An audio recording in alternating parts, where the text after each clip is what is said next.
అంత బాగా అప్రిషియేట్ చేశారు, అవునవును. స్టాండింగ్ వాళ్ళు సెల్యూట్ చేశారు, అంత బాగుంది. ఎందుకు సడన్ గా అంటే వద్దు అని అనిపించింది అనుకుంటున్నా వాళ్ళకి?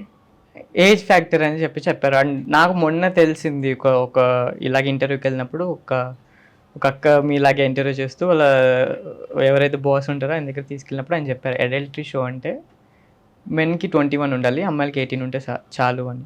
సో అప్పుడు దాకా నాకు కూడా ఐడియా లేదు. కానీ నచ్చావు కదా అందరికి, యా, బాగా నచ్చావు. చాలా పాజిటివిటీ వచ్చింది. అండ్ ఆదిరెడ్డి గారు కూడా నా గురించి చెప్పారు.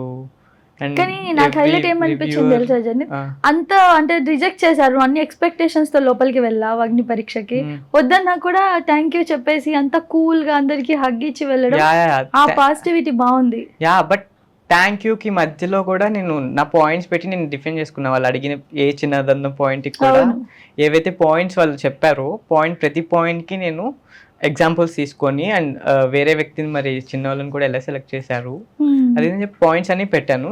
ఒక టైంలో ఎలాగో నాకు ఆర్గ్యుమెంట్ సిస్టమ్ కాబట్టి పెట్టాను, ఎందుకంటే పాయింట్ టు పాయింటే మాట్లాడాలి. సో ఎక్కువ మాట్లాడినా కూడా జడ్జెస్కి వాళ్ళ ఒక రెస్పెక్టెడ్ పొజిషన్లో ఉన్నప్పుడు మనం మాట్లాడే మాట కూడా మంచిగానే ఉండాలి. సో చెప్పింది చెప్పాను. అండ్